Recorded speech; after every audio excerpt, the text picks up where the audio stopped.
Bonjour, bonjour, c'est Joséphine. On va voir un petit peu pour d'autres signes le ciel sentimental de ce mois de février, mars 2023. On va aller voir tout de suite pour nos amis Scorpions.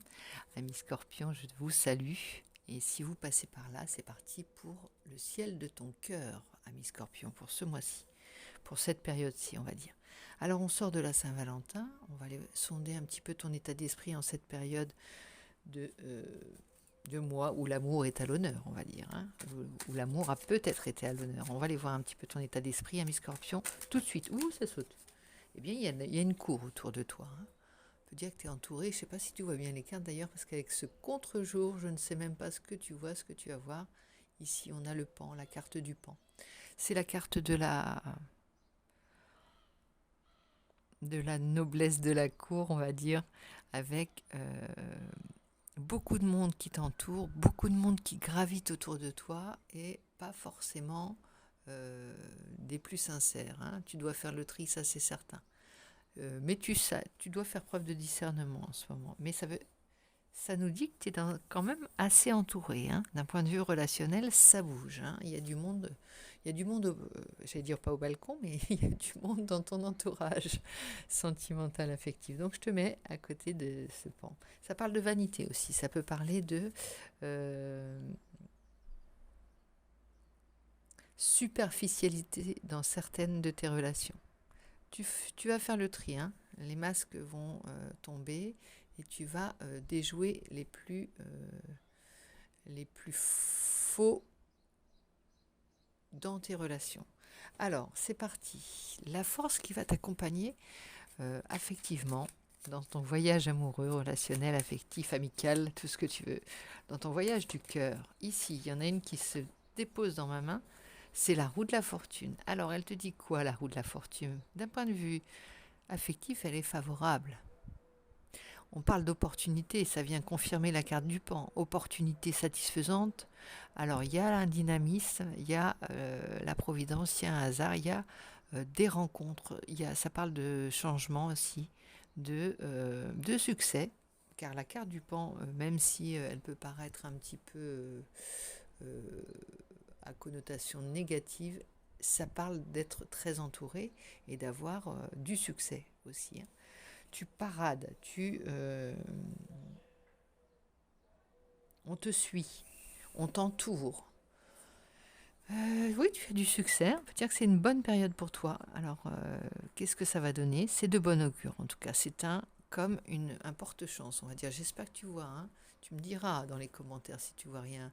Bon, je te décris, je te la fais en voix off. De toute façon, la description de la carte, mais ce serait quand même un peu dommage que tu ne vois pas ton jeu. Alors, roue de la fortune, le pan, bien entouré, et on va les voir tout de suite avec le tarot. Tu veux lequel? Tu veux le tarot Botticelli ou le tarot de la roue de l'année? Eh bien là, on va prendre quelques-unes pour voir d'un point de vue chronologique comment va se dérouler cette période. Par quoi tu commences? Alors, la grande prêtresse, ça nous parle toujours et toujours avec toi de grande clairvoyance, de grande intuition, de savoir déjouer les pièges, mais aussi de déceler ce qui se cache, hein, ce qu'on veut absolument se cacher. Toi, tu as les lunettes pour tout démasquer, pour tout entrevoir, pour tout deviner.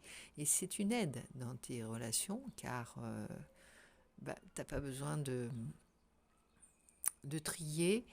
Euh, c'est comme si tu éloignais tout de suite les faux semblants et les fausses personnes de toi. Elles s'éloignent naturellement. Hein. Il y a un côté protection aussi, hein. Comme une immunité par rapport à la fausseté, par rapport à la superficialité, par rapport au mensonge et tout. Tu démasques, hein, ami Scorpion. Donc ça confirme tout ça. Alors, ça va bien équilibrer le pan parce que du coup, c'est comme si tu avais un garde-fou avec toi. On imagine le fou du roi peut-être ou la conscience du roi qui est avec toi toujours quand tu es, voilà, t'es protégé et tu as un grand sens un grand sens psychologique, je pense, pour deviner les êtres. Alors c'est pas une défense, hein. C'est aussi un petit plus que tu as de voir au travers des gens et qui t'intéressent en même temps, parce que tu aimes les gens. Ça ne veut pas dire que tu détestes les gens et que tu t'en méfies. Non, c'est qui peuvent malheureusement rien te cacher. Tu vois en eux comme dans un livre ouvert, exactement. Alors ça t'aide, hein. En ce moment, toi qui es bien entouré, toi qui as besoin de faire le tri peut-être et de t'entourer des vraies personnes, eh bien ça t'aide. Alors tu pars de ça. Je vais chercher vers quoi tu vas. Oh bah écoute, cette de coupe, il y a des opportunités encore et ça vient confirmer la carte du pan avec le 7 de coupe parce que c'est comme si tu savais pas où donner de la tête, tu sais pas par où commencer tellement tu as peut-être des propositions d'invitation, des propositions, des tiers d'amour, hein, des pistes possibles si tu es célibataire et tu es en quête de l'amour. Mais ça te dit encore, attention à pas t'enorgueillir avec le pan, c'est exactement ce que nous disait le message de départ. Attention au miroir aux alouettes, mais armé de ta carte protectrice de la grande prêtresse, tu devrais pouvoir faire le tri aussi dans les pistes à suivre, les vraies pistes ou les impasses, hein, on va dire, d'un point de vue affectif, relationnel. Ça parle de quelque chose qui est assez social pour le moment. Après, peut-être qu'on peaufinera, on ira voir, on zoomera pour savoir ce qu'il en est vraiment du point de vue de ton cœur, hein, de ta relation, si tu en as une, ou de l'amour, plus que le social. Ici, ça nous parle de relations, mais assez larges, on va dire. Alors, on a le 9 de coupe. Bah, il y a quand même la réalisation d'un souhait, hein, qui est possible, hein. Il y a des belles choses qui se mettent vers lesquelles tu vas vers de belles choses avec ton discernement, avec tes lunettes de la transparence démasquante. On peut dire que tu tends vers le 9 de coupe, tu vas vers la réalisation de tes souhaits. Donc c'est plutôt pas mal. Mais tu sors d'un 9 d'épée, il y a encore des trouilles en toi. Attention, hein, de pas qu'elles te rattrapent pas. Les épées, elles sont plantées dans la terre. Les corbeaux, ils vont pas te faire de mal. Tu cours, tu fuis quelque chose, mais qui est extrêmement, qui me semble exagéré par rapport à la réelle peur que tu peux avoir. Le 9 d'épée, c'est des cauchemars, des angoisses, c'est pas des réels dangers. Voilà. C'est les dangers que tu vois, peut-être parce que justement tu es aiguisé, tu vois plus que les autres aussi, mais quand tu es parti à cogiter à l'envers, à te faire peur toi-même, tu vas jusqu'au bout aussi, hein. C'est l'envers de la médaille. On voit à travers, mais aussi on voit, c'est toujours le pire que tu vas envisager dans des moments de négativité, on va dire. Mais là, il n'est pas question de ça. Il est question d'aller vers quelque chose de positif, d'avoir fait des souhaits, de t'ouvrir un peu avec plus de confiance à la vie, de comprendre que tu es entouré, et plus d'aide aussi peut-être, plus de personnes qui t'entourent, c'est aussi plus de succès, plus d'attirance. Tu attires les gens plus en ce moment. Tu es peut-être dans une période positive où tu attires les personnes parce que tu es dans une bonne vibration, comme des aimants. Et donc comme des aimants, euh, aimants possibles, hein, possibles aimants. Donc tu sors d'une période peut-être où tu te sentais vilain petit canard. Alors là, tu vas vers le signe, là plutôt. Pas vers le pan, mais vers le signe. Alors, une carte conseil de la sagesse de l'oracle. Ami Scorpion, je suis contente de te retrouver pour ces guidances, ces zooms sentimentaux. Ça faisait longtemps qu'on n'avait pas fait un gros plan sur la vie amoureuse. Cœur fidèle. Eh bien voilà, cœur fidèle, c'est ce que tu as à l'intérieur, c'est ce que tu recherches dans tes amours. J'espère que tu vois bien les cartes quand même. Alors je te les décris, c'est presque deux chouettes qui forment un cœur et qui ont deux couronnes sur la tête. C'est ton blason, la fidélité, le cœur fidèle, tu vois, les valeurs que tu vas arborer. Tu vas sortir ton étendard. Si on te dit tu as affaire à des fausses personnes ou de la superficialité, tu vas sortir ton cœur fidèle. C'est ce que tu vas mettre en avant. Tu vas en jouer même, tu vois. tu vas défier les gens avec ce cœur fidèle et tu vas peut-être être cinglant avec les personnes qui veulent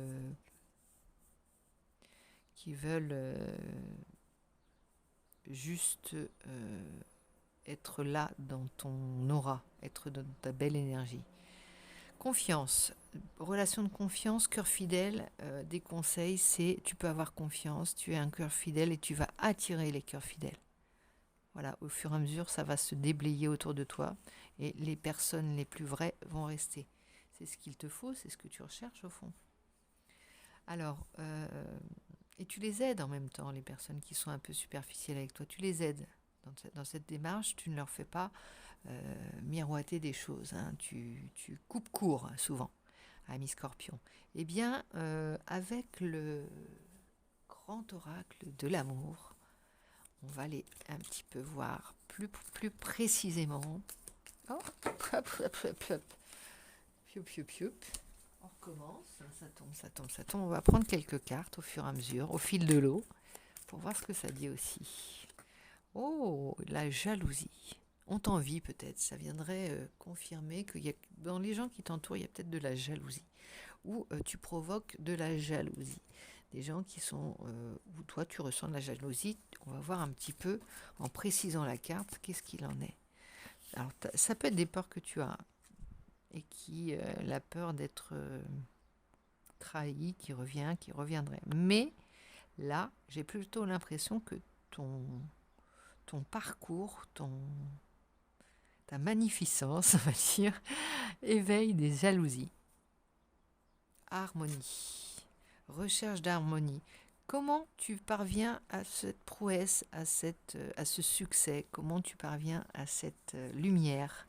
Comment tu parviens à éclairer et à attirer comme des aimants les personnes? Ici, j'espère que tu vois bien. Moi, je ne vois rien. Tu me diras ce qu'il en est. Harmonie, on voit une jolie mesure. Ah, des notes de musique, voilà. On recherche l'harmonie. Et donc, tu as une sorte de désir de perfection. Bon, allez, je ne dirais pas désir de perfection, mais tu mets la barre haut et tu veux faire au mieux. Oui, il y a une carte qui tourne là-bas. Donc, tu veux faire au mieux et ta recherche d'harmonie se transmet, en fait. Toi-même, tu tends vers l'harmonie et tu tends à être... tu vois, avoir l'aura bien complète, bien lisse, bien pleine. Fidélité, 2 fois. Cœur fidèle, fidélité. C'est vraiment, tu vois, ici tu as la jalousie et là le cœur fidèle. On a le poison et son remède avec. Directement. Donc, ami Scorpion, c'est plutôt pas mal. C'est plutôt du vrai qu'on va te servir au mois de février-mars. C'est plutôt... Il y a de la réconciliation aussi. Avec toi, peut-être, avec tes peurs, avec ton entourage. Il y a un côté apaisé, harmonieux qui se dégage. On est en confiance, c'est confortable. Tu es comme sur des coussins d'air. Tu vois, si tu t'imagines, eh bien, ton ciel affectif va être comme ça, sur coussin d'air. Et ça va amortir tout ce qui pourrait être brutal dans ton ciel affectif. Moi, je vais quand même tirer une carte de ce bel oracle à petit cœur. L'oracle du langage amoureux de Géraldine Garance. Et elle nous dit, ah bah cocooning, tu vois, câliner, bisous. Voilà, je te dis, parler de confort et de... Voilà, il y a vraiment de la douceur et de la tendresse. C'est très très très très doux comme tirage pour toi et avoir des échanges, communication, dialogue, partage. Ça circule, ça fait du bien. On va vers plus de douceur, on va vers quelque chose de plus harmonieux, quelque chose de moins rugueux, pas à la serpe, pas dans l'épée comme tu as souvent l'habitude d'être, pas dans le mental, pas dans le psychologique, pas dans la psychose, tu vois, on n'est pas du tout là-dedans. Là, on va vers une réconciliation et je pense qu'il y a aussi une réconciliation avec toi-même, ami Scorpion, parce que tu n'es pas très complaisant souvent avec toi. Et là bah, tu apprends à l'être peut-être. Hein. Donc ton ciel amoureux, il va d'abord être bénéfique pour toi-même, ton ciel amoureux de ce mois de février-mars. Alors, je te souhaite une très très bonne journée. J'espère que tu ne m'en voudras pas pour la qualité de la lumière, si c'est le cas, parce qu'on a quand même un beau soleil qui nous chauffe le dos, et moi j'en profite, donc je te redonne de la douceur en même temps et de la chaleur directement puisée à sa source, et je te souhaite alors euh, plein de bonnes choses de tous les points de vue, hein, pas seulement du point de vue du cœur. Je te dis à bientôt, à très vite, bisous bisous.